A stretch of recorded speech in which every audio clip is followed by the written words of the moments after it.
بتائے کہ اللہ پاک کو اتنا حیا نہیں ہے کہ اپنے نبی کے ساتھ منافق کو جو ہے لٹا دیا، نعوذ باللہ. ساری زندگی منافقین کے پڑوس میں تھے ساری زندگی. ومن اہل المدینہ مردوا علی النفاق. اور پھر وفات کے بعد میرے بھائی اب سن لو، وفات کے بعد یہ اللہ کا حکم نہیں ہے. دیکھیں یہ اللہ کا حکم نہیں ہے کہ ابو بکر عمر وہاں پہ دفن ہو، یہ اللہ کا فعل نہیں ہے. جیسے ان لوگوں نے بہت ساری چیزوں کو چوری کیا ہے. اب جواب آپ کو بتا رہا ہوں. دیکھیں اگر آپ کے پاس کوئی حدیث ہے، دیکھیں کہ اللہ اور رسول صلی اللہ علیہ وسلم ابو بکر عمر سے اتنا پیار کرتے ہیں، اتنے راضی ہیں کہ انہوں نے حکم دیا کہ ابو بکر پیغمبر کے ساتھ دفن ہو، تو بالکل ہمارا مذہب ہی باطل ہو جاتا ہے. پھر شیعہ مذہب جھوٹ ثابت ہو جاتا ہے، کیونکہ جس شخص سے اللہ راضی ہے، رسول صلی اللہ علیہ وسلم راضی ہے، اس سے انسان مخالفت کرے، دشمنی کرے، یہ تو کفر ہے. یہ کہ ابو بکر عمر وہاں پہ دفن ہوئے ہیں نا، سن لو بھائی پہلے سن لو میری بات. نہیں، ابو بکر عمر وہاں پہ دفن ہے، یہ اللہ اور رسول صلی اللہ علیہ وسلم کا فعل نہیں ہے. اللہ نے حکم نہیں دیا کہ وہاں پہ دفن ہو جائے، اور پیغمبر صلی اللہ علیہ وسلم نے بھی وصیت نہیں کہ ابو بکر کو میرے ساتھ دفن کرو. پیغمبر صلی اللہ علیہ وسلم قبرستان میں دفن نہیں ہے. کیا آپ مرضی قبرستان کے کسی کونے میں کسی کو دفن کرو، وہ اپنے ملکیت میں دفن ہے، اپنے حجرے میں جو ان کا ملکیت ہے. سن لو نا بھائی، جواب دے رہا ہوں. میں نے ابھی ختم ہی نہیں کیا جواب دیں گے؟ میں نے ختم ہی نہیں کیا بات، تو کیا جواب دیں گے؟ سنیں گے تو جواب دیں گے نا بھائی.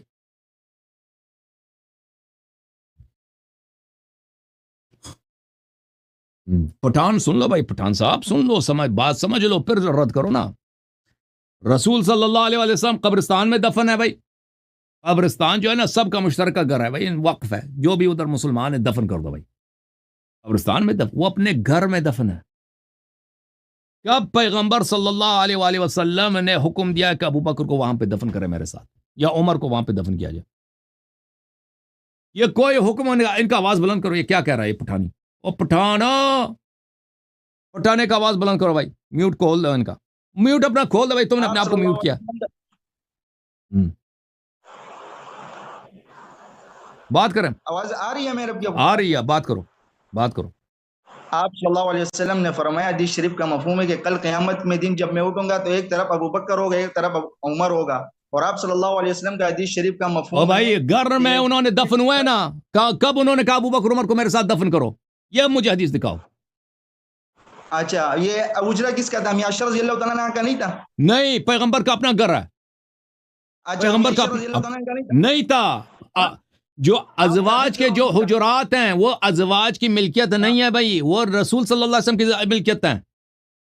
پیغمبر نے جتنی شادیاں کی ہیں، بالکل شادیاں کی ہیں، دیکھیں اس کو اپنے گھر لائے ہیں. گھر پیغمبر کا تھا صلی اللہ علیہ وسلم. اچھا عائشہ نے کب اس کا وہاں پہ گھر خریدی ہے مدینے میں؟ کسی کتاب میں دکھائے نا. آپ کی بیوی، جب آپ کی بیوی ہونا آپ مر جاؤ، ٹھیک ہے، تو آپ کا بیوی وہ اگر آپ کا اس کا ہوگا کہ نہیں ہوگا نا، نہیں ہوگا. بات سن لو، ازواج کے لیے تو دیکھیں، آپ یہ بتاؤ. سن لو بھائی، سن لو، پھر سن لیں پلیز. یہ دوسرا سوال ہے، دوسرا سوال رہے گی کہ نہیں رہے گی. ٹھیک، میں سمجھ گیا. پھر سن لو، میں سمجھ گیا. سن لو، ابھی مجھے بات کرنے دو. دیکھیں نبی صلی اللہ علیہ وآلہ وسلم پہلی بات ہے کہاں پہ مدفون ہے؟ قبرستان میں مدفون نہیں، اپنے گھر میں مدفون ہے. یہ عائشہ کا گھر نہیں تھا. سن لو پلیز، سن لو میری بات. عائشہ نبی شوہر، تو سن لو نا بھائی، میں کہہ رہا ہوں نبی صلی اللہ علیہ وسلم کا گھر ہے. عائشہ سے شادی ہوئی ہے. عائشہ نبی صلی اللہ علیہ وسلم کے گھر آئی ہے. اس نے گھر، اس کے بابا نے اس کے گھر خرید کے نہیں دیا ہے. نبی صلی اللہ علیہ وسلم کا جب وفات ہو جاتا ہے تو یہ گھر عائشہ کی ملکیت نہیں بنتی. یہ کوئی شریعت ہے ہی نہیں کہ اگر شوہر مر جائے گھر اس کی بیوی کی بن جاتی ہے. بیوی کو کتنا ملتا ہے؟ بیوی کو 1/8 حصہ ملتا ہے. 1/8 حصہ ملتا ہے. آپ کو پتا ہونا چاہیے. 8 میں سے 1 بیوی ہے. اور کیوں؟ مجھے پتا ہے تو چپ کرو نا، مجھے بات کرنے دو. اور کیونکہ نبی صلی اللہ علیہ وسلم کے 9 بیویاں ہیں. چپ کرو پلیز، بات کرنا. کیسا بدتمیز آدمی ہے تو بھائی. اور بھائی مجھے بات کرنے دو نا. کیوں اتنی بدتمیزی کر رہے ہو؟ بس چھوڑو، بس ختم ہے بھائی. اتنا بدتمیز آدمی. بار بار کہہ رہا ہوں کہ چپ کرو. پتا ہے تو کیوں کہہ رہا ہے کہ یہ عائشہ کا گھر ہے؟ اگر تمہیں پتا ہے تو تم کیوں کہہ رہا ہے عائشہ کا گھر ہے؟ نبی صلی اللہ علیہ وسلم کی 9 بیویاں ہیں. یہ 9 کو کیا ملے گا؟ 1/8 حصہ 9 میں تقسیم ہوگا. جو تو کہہ رہا ہے نا عائشہ کا گھر ہے، کس دلیل سے کہہ رہا ہے عائشہ کا گھر ہے؟ بھائی اگر کوئی عورت کہیں جا کے شادی کر لیتی ہے, اس کو شوہر اپنے گھر لے کے آتا ہے, شوہر وہ اس کا گھر نہیں بن جاتا بھائی, یہ شوہر کی ملکیت ہے. ابھی میں نے شادی کی, ابھی میری بیوی میرے گھر آ جاتی ہے, میرا جو جائیداد ہے اس کی بن جاتی ہے. یہ کہاں کی شریعت ہے, کس کے قانون؟ امریکہ کے قانون میں بھی نہیں ہے, پاکستان کے قانون میں بھی نہیں, اسلام کا قانون بھی نہیں ہے. تم لوگوں نے, تمہارا شرم ہی نہیں. عائشہ کا گھر ہے, عائشہ کا گھر ہے, عائشہ اس گھر میں رہتی ہے, بس یہی اس کا ہے کہ رہتی ہے, اس کی ملکیت نہیں ہے, وہ جو مرضی کرے. تو شوہر جب مرتا ہے, کوئی بھی شوہر, پیغمبر یا کوئی بھی ہو صلی اللہ علیہ وسلم, اس کی میراث جو ہے اس کی بیوی کو 1/8 حصہ ملتا ہے. اگر 2 عورتیں ہیں نا اس کی, وہ 1/8 تقسیم ہوگا 2 میں, باقی اس کے اولاد کو ملے گی. ایک بیوی کو 1/16 ملے گا, دوسری بیوی کو 1/16 ملے گا. اگر اس کی 3 بیویاں ہیں تو وہی 1/8 حصہ 3 میں تقسیم ہوگا, یعنی 1/24, ایک کو ملے گا 1/24, دوسرے کو 1/24, تیسرے کو. اگر 4 ہے تو سیدھا 5, کیونکہ نبی صلی اللہ علیہ وسلم کی 9 بیویاں ہیں. 1/8 تقسیم ہوگا 9 میں, یعنی 1/8 ضرب 1/9, 1/8 times 1/9, یہ کتنا بنتا ہے بھائی؟ یہ بنتا ہے 1/72. 1/72 بنتا ہے, 1/72 بنتا ہے. یعنی عائشہ کا حق کتنا بن گیا اس میں سے؟ عائشہ کا حق بن گیا بھائی. ان کو ذرا میتھ سمجھا دیں میں, ٹھیک ہے نا.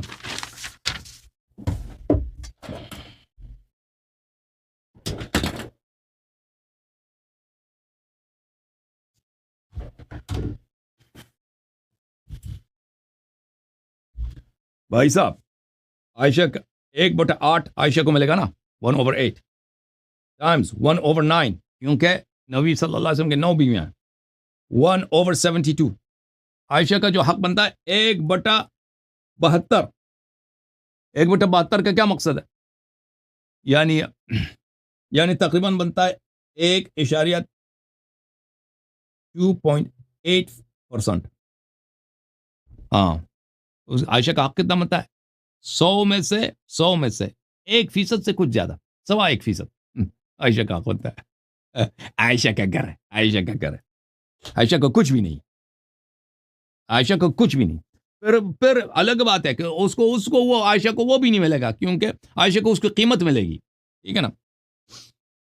پھر عائشہ کیونکہ اس اسلام سے خارج ہو گئی ہے, نبی امیر المومنین اسلام پہ اس نے خروج کیا, تو اس کو وہ بھی تو نہیں ملے گا نا, جو ارتداد کی وجہ سے اس کو وہ تو بھی نہیں ملے گا, میراث بھی نہیں ملے گا. اچھا, لیکن وہ الگ بات ہے. تو نبی صلی اللہ علیہ وسلم اپنے گھر میں مدفون ہے, تو کب انہوں نے کہا تھا ابو بکر میرے ساتھ دفن ہو؟ وہ حدیث میں دکھاؤ, یا عمر کو میرے ساتھ دفن کرو. ناجائز قبضہ ہے کہ نہیں ہے؟ اور کیونکہ تو آپ نے خود کہا کہ اللہ تعالیٰ کیسے راضی ہو سکتا ہے کہ ایک منافق, ایک غاصب نبی صلی اللہ علیہ وسلم کے ساتھ حجرے میں مدفون ہو؟ نہیں ہو سکتا, اس لیے اللہ نے ان کو نکال دیا. احادیث میں بہت ہے کہ اللہ تعالیٰ نے ابو بکر اور عمر کو جنب نبی صلی اللہ علیہ وآلہ وسلم سے وفات کے فوراً بعد ہی نکال دیا تھا. یہ حدیث ہے الصراط المستقیم الی مستحقی التقدیم, تالیف ابی محمد علی بن یونس العاملی النباطی البیاضی, متوفى سنة 877, طبع المكتبة المرتضوية في النجف الأشرف. کتاب چھپی ہے سنہ 1384, یعنی آج سے تقریباً 60 سال پہلے نجف اشرف. اچھا, یہاں پر جلد نمبر 3 صفحہ نمبر 116 میں یہ حدیث شریف ملاحظہ کریں.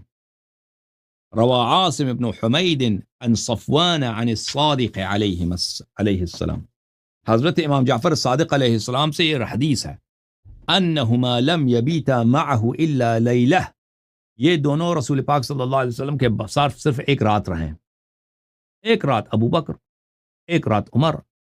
وفات کے اگلے دن ہی ثم نقل الى واد فی جہنم یقال له واد الدود, اگلے ہی دن ان کو جہنم کے ایک وادی میں منتقل کیا گیا. اس جہنم کے اس وادی کا نام ہے واد الدود. اوکے جناب, اللہ تعالیٰ سب کو عزت دے. میں سب بات کرنا چاہ رہا تھا اس آدمی سے, اب طاہر پھر آ گیا. طاہر کو پھر لے کے آئے بھائی یہ لوگ ہمارے آپریٹر صاحب. ہاں جی پٹھان صاحب, یار آپ کل کیوں کرتے ہو؟ یہ خراب ہے نا یار یہ سسٹم. تمہارا عقل نہیں ہے طاہر. ہم آپ سے بات کرنا چاہتے ہیں, کہتے ہیں مجھے بات کرنا ہے, تو بار بار کاٹتے ہو میری بات کو, سوال کرتے ہو سوال کا جواب نہیں سنتے. دیکھو یار میں نے آپ کے کئی مناظرے دیکھے, یقین کرو آپ بات کرنے نہیں چھوڑ دے نا, یہ غلط بات ہے آپ کے اندر. تو ابھی آپ نے سب لوگوں نے دیکھا ہے, میں آپ سے بار بار کہہ رہا تھا کہ مجھے بات کرنے دو, تو آپ مجھے نہیں بات کرنے دے 10 رہے. منٹ بات کرتے اور ہمیں 2 منٹ بات کے لیے چھوڑتے, یہ تو ہم کوئی نے بات جب ہے یار؟ سوال کیا نا تو 10 منٹ نہیں, مجھے 3-4 منٹ لگتے ہیں آپ کے سوال, یا 2 منٹ 3 منٹ لگتے ہیں سوال کا جواب دینے. وہ سوال کا جواب دینے دو نا, پھر تم دوسرا سوال کر لینا یا اعتراض کر لینا. تمہارے میں اتنی تمیز تو ہے نہیں. میری بات کو سوال کرتے ہو, سوال کا جواب نہیں سنتے, پھر وہ بیچ میں کاٹ دیتے ہو. اس طرح گفتگو نہیں ہو سکتی, اس طرح گفتگو نہیں ہو سکتی میرے بھائی. چلو دیکھو ایک اور سوال کروں, کرو نا. ناراض تو نہیں ہوگا؟ ابھی جو میں نے جواب دیا آپ کو, دیکھو بھائی, ابو بکر عمر کس حق سے رسول صلی اللہ علیہ وسلم کے ساتھ جم میں انہوں نے دفن کرایا, کیا حق بنتا ہے ان کا؟ جواب دوں؟ جواب دو. اچھا, خود یعنی یہ جو ہے نا خود دفن ہوئے, مطلب ظلم پہ آپ کہہ رہے ہو؟ بالکل. اچھا غصب ہے. مجھے آپ بتاؤ کہ جب یہ کس نے دفن کیا حضرت ابو بکر صدیق رضی اللہ تعالیٰ عنہ؟ تو آپ یہ تو مانتے ہو نا کہ پیغمبر صلی اللہ علیہ وسلم کسی پبلک قبرستان میں مدفون نہیں ہے, آپ یہ تو مانتے ہو نا, وہ اپنے گھر میں مدفون. بے شک ان کا گھر ان کی اپنی ملکیت تھی, پتہ ہے آپ کو, یہ نبی صلی اللہ علیہ وسلم کی اپنی ملکیت ہے. میں آپ کو جواب دے رہا ہوں, بات سنو. نبی صلی اللہ علیہ وسلم اپنے ملکیت میں مدفون ہے, یہ عائشہ کی ملکیت نہیں تھی, لیکن عائشہ اس کمرے میں اگر رہتی بھی تھی تو اس کی ملکیت نہیں ہے. ملکیت ہے, اگر آپ کہتے ہیں وہ عائشہ کی ملکیت ہے, ہم آپ دلیل مطالبہ کرتے ہیں کہ عائشہ نے کب وہ گھر خریدا ہے, کس کتاب میں لکھا ہے کہ عائشہ نے وہ خریدا ہے, یا نبی صلی اللہ علیہ وسلم نے بخش دیا کہ یہ اب میں ملکیت ہے, میں ہبہ کرتا ہوں, یہ کوئی نہیں ہے. تو عائشہ کا حق بنتا ہے 1/8, 1/8 نہیں بنتا بلکہ تقسیم ہوگا 9 میں, 1/72 بنتا ہے اس میں سے. اچھا یار آپ کو اتنا پتہ نہیں ہے کہ انبیاء جو ہے نا گھر اور مال نہیں چھوڑتا, وہ علم کا وارث ہوتا ہے, آپ کو اتنا بھی پتہ نہیں ہے اللہ کے. اچھا چلیں, وراثت میں پھر عائشہ کا وراثت میں حق نہیں بنتا, تو آپ کہتے ہیں یہ صدقہ بن گیا, تو صدقہ اگر بن گیا تو سب مسلمین کا حق ہے, سب مسلمانوں کا حق ہے. صدقہ جو ہے فقراء کا حق ہے, سب مسلمین کا حق ہے. یہ ابو بکر عمر کو کیا حق ملا کہ یہاں پہ اپنے اس پہ قبضہ کریں؟ پھر تو سب کی ملکیت ہے, بیت المال کا ہے نا. پہلی بات یہ ہے کہ دیکھو زہرا سلام اللہ علیہ کا جب باری آتی ہے تو کہتے ہیں کہ ان کی میراث ہی نہیں ہوتی. چلیں اگر ہم مان بھی لیں نا, ہاں, تو ابھی آپ بتائیں کہ ان کا جو کمرے میں دفن کیا گیا ہے, اگر یہ چوری نہیں ہے, ابھی کوئی مردہ آ کے اپنے مردے کو آپ کے گھر میں دفن کر دے تو آپ کے ساتھ کیا ہوگا, آپ کیا حالت ہوگی؟ آپ کہہ رہے ہیں چوری ہے, تو حضرت علی رضی اللہ تعالیٰ عنہ نے ان کو پھر نکالے کیوں نہیں, آپ بتائیں. تو پھر ان کے پاس کوئی دلیل نہیں ہے نا, سوائے یہی کہ علی علیہ السلام نے کیوں مخالفت نہیں کیا, کیوں نہیں نکالا؟ یہی تو میں کہہ رہا ہوں, جب ملائکہ نے فوراً ہی بات سنو, چوری ہے آپ کو پتہ چلا اور حضرت علی رضی اللہ عنہ کو پتہ نہیں چلا. ہاں ٹھیک, اب سن لو, آپ کو پتہ چلا, آج ابھی آپ کو پتہ چلا کہ وہ نعوذ باللہ جو ہے نا وہ کافر تھے, نعوذ باللہ. تو آپ کے پاس کوئی دلیل نہیں ہے, ان کے پاس دیکھیں, ان کے پاس کوئی دلیل نہیں ہے کہ ابو بکر اور عمر ان کے چوری کے قبر میں دفن ہوئے ہیں, اور چوری کس سے کیا؟ انہوں نے سردار انبیاء سے چوری کیا. ان کے پاس اس چوری کا سوائے اس بات کوئی جواب نہیں کہ علی علیہ السلام نے ان کو قبر سے نکالا کیوں نہیں. یہی ہے نا, اور اگر دلیل ہوتا تو بتا دیتے, بھئی پیغمبر نے وصیت کیا ہے کہ میرے ساتھ اس کو دفن کرو, یہ تو ہے نہیں تمہارے پاس. پیغمبر صلی اللہ علیہ وسلم کو کسی اور وجہ سے ان کا یہاں پہ تدفین جو ہے اس کا استحقاق ہو, کوئی اور تو ہے نہیں ہے. بات سنو نا, میں آپ کے گھر میں کوئی چوری کروں, ٹھیک ہے, اور آپ کے خاندان والے مجھے چھوڑ دیں گے, ابھی میں بتاتا ہوں اس کا, آپ کے خاندان والے تو بے غیرت ہو گئے, نعوذ ابھی بتاتا ہوں اس کا, ٹھیک ہے نا بھائی. اس کے پاس پر ہماری بات کی تائید ہے ان کی بالکل, کہ ان کے پاس کوئی دلیل نہیں ہے عزیزوں, سوائے اس کے کہ امیر المؤمنین علیہ السلام نے ابو بکر عمر کو وہاں پہ دفن ہونے کیوں دیا. اس کا جواب, مجھے ہمیں نہیں چھوڑ رہا, خود لگا ہوا ہے. آپ نے سوال کیا نا, سوال کا جواب نہ دوں. یہ اپنی کتاب سے جو نا اپنے لوجک استعمال کر رہے ہیں نا, لوجک اپنے استعمال نہیں کرو. دیکھو یہ ایک مسلم کا ایک جو ہے نا روایت خود جو ہے نا اس کے مطلب کا ہوتا ہے, یہ خود مطلب لیتا ہے, مطلب بھی نہیں ہوتا. پھر پوری مسلم شریف کو کیوں نہیں مانتا, بخاری شریف کو نہیں مانتا پورا. آپ مجھے بتاؤ, آپ کے سوال کے جواب شیعہ کتاب سے دے دوں یا آپ کے اپنی کتاب سے دے دوں؟ آپ نے ایک سوال کیا, میں اس کا شیعہ کتاب سے جواب دوں یا آپ کے اپنے کتاب سے جواب دوں؟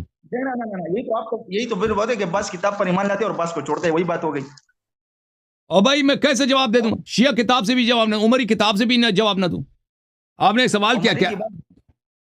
چلو تم جواب دے دو، تم اس کا تم جواب دے دو بھائی، تم جواب دے دو، تم بتاؤ مجھے کہ ابو بکر عمر کا کیا حق بنتا ہے کہ انہوں نے نبی صلی اللہ علیہ وسلم کی ملکیت میں انہوں نے اپنے مردے کو دفن کیا؟ یہ دیکھو، یہ قرآن کی آیت ہے، یا ایھا الذین آمنوا لا تدخلوا بیوت النبی صلی اللہ علیہ وآلہ الا ان یؤذن لکم، نبی صلی اللہ علیہ وسلم کے گھر میں داخل ہونے کی اجازت نہیں ہے مگر یہ کہ آپ کو اجازت ملے۔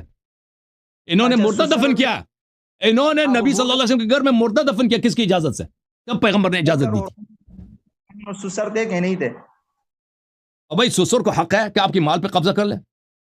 کس نے 9 سسر اور بھی تھے نا، 15 سسر اور بھی تھے، سسروں کو کس نے کہا کہ سسر کو حق ہے کہ داماد کے مال پہ قبضہ کر لے؟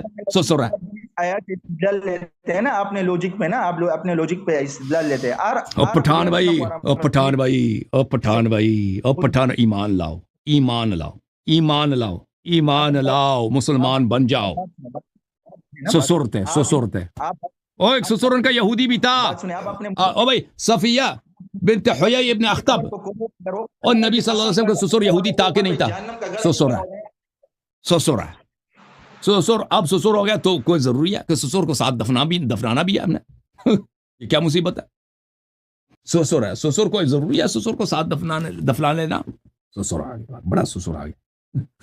اچھا میرے بھائیو، یہ پوچھتے ہیں کہ نبی صلی اللہ علیہ وآلہ وسلم نے، پتہ یہ چلا کہ ان کا جو دفن ہے نبی صلی اللہ علیہ وسلم کے ساتھ، ان کا دفن کیا ہے؟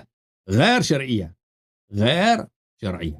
یہ انہوں نے پوچھا امیر المومنین علیہ السلام نے کیوں مخالفت نہیں کیا؟ تو میں اس کا 2 جواب دیتا ہوں۔ ایک جواب یہ ہے شیعہ کتاب سے، اور ایک جواب ہے ان کے اپنے کتابوں سے۔ شیعہ کتاب سے جواب یہ ہے میرے بھائیو کہ ابھی میں نے حدیث دکھا دی، امام جعفر صادق علیہ السلام کے ایک حدیث نہیں، ایک حدیث سے زیادہ ہے۔ یہ الصراط المستقیم الی مستحقی التقدیم تعلیف الشیخ زین الدین علی ابن یونس البیاضی رحمۃ اللہ علیہ، چاپ المکتبہ المرتضویہ النجف الاشرف۔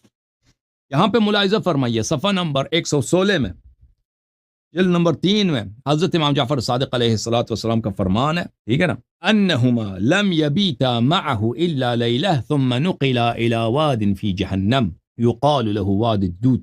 امیر المومنین علیہ السلام کیوں نکال دیتے جب ملائکہ وہاں پہ تیار بیٹھے تھے کہ یہ یہاں پہ دفن ہو جائے، فوراً ان کو پکڑ کے لے کے جانا ہے۔ پہلے سسر نمبر 1 کو کہاں لے کے جانا ہے؟ جہنم۔ جب امیر المومنین علیہ السلام کو پتہ ہے کہ یہاں پہ روکیں گے نہیں، جہنم ان کو لے کے جائیں گے، تو وہ کیوں وہاں پہ جھگڑا شروع کر دیں، تلوار نکال دیں، ٹھیک ہے نا۔ پھر عمر کی بھی یہی، امیر المومنین علیہ الصلوۃ والسلام، ملائکہ سب ان کی خدمت کرتے ہیں، ملائکہ ان کا حکم مانتے ہیں، ملائکہ ان کی اطاعت کرتے ہیں۔ جب ملائکہ ان کی خدمت گزاری کے لیے کر رہے ہیں تو وہاں پہ ان کو کیا زحمت کی ضرورت ہے؟ اچھا، یہ پہلی بات ہے۔ دوسری بات یہ ہے کہ امیر المومنین علیہ الصلوۃ والسلام اس وقت جہاں ان کا جو ماحول تھا مدینے میں کہ خلافت حکومت ان مخالفین کے ہاتھ میں ہے، ان کے مصلحت میں نہیں تھی کہ ان کے خلاف تلوار اٹھائیں، ٹھیک ہے نا، کیونکہ ان کے پاس اتنی طاقت نہیں تھی ظاہری طور پر کہ ان کے ساتھ جہاد کریں، ان کو شکست دے دیں ظاہری طور پر، وہ علم و اعجاز کے ساتھ کر سکتے تھے۔ پھر آپ کا کتاب ہے صحیح مسلم، یہ کتاب ہے صحیح مسلم، چاپ دار الفکر، کتاب چھپی ہے سنت 2010 میں۔ یہاں پر باب فی طاعت الامراء وان منعوا الحقوق، طاعت امیر وقت اگر آپ کا حق ضائع کرے تو اس کی طاعت آپ پہ واجب ہے۔ آپ لوگوں نے خود، آپ کا عقیدہ ہی جب یہی ہے۔ اور تحریم الخروج علی الطاعہ ومفارقۃ الجماعہ، کہ تو بھائی خلیفہ وقت کے خلاف خروج کرنا، قیام کرنا، تلوار اٹھانا، نکالنا، یہ حرام ہے۔ تو امیر المومنین علیہ السلام کے لیے آپ کے عقیدے کے مطابق ان کے لیے حرام تھا کہ تلوار اٹھائے عمر کے خلاف کہ تو ابو بکر کو کیوں یہاں پہ دفن کر رہا ہے، ٹھیک ہے نا، یا تلوار اٹھاتا عثمان کے خلاف کہ تو عمر کو یہاں پہ کیوں دفن کر رہا ہے۔ جب آپ کے عقیدے کے مطابق یہ حرام ہی ہے تو پھر وہ حرام کا کیوں ارتکاب کرتا؟ شیعہ عقیدے کے مطابق ہم نے جواب واضح طور پہ دے دی کہ شیعہ عقیدے میں ملائکہ نے ان دونوں کو جہنم واصل کی ہے ظاہر میں امیر المومنین علیہ الصلوۃ والسلام کے لیے، کیونکہ ان کے پاس لا یکلف اللہ نفسا الا وسعها، ان کے پاس اتنے انصار نہیں تھے کہ حکومت وقت کے ساتھ وہ جنگ کرتے، تو اس لیے پیغمبر صلی اللہ علیہ وسلم نے ان کو منع کیا تھا کہ اگر آپ کے پاس ساتھی اور یاور نہ ہو تو ان کے خلاف آپ جہاد نہ کریں۔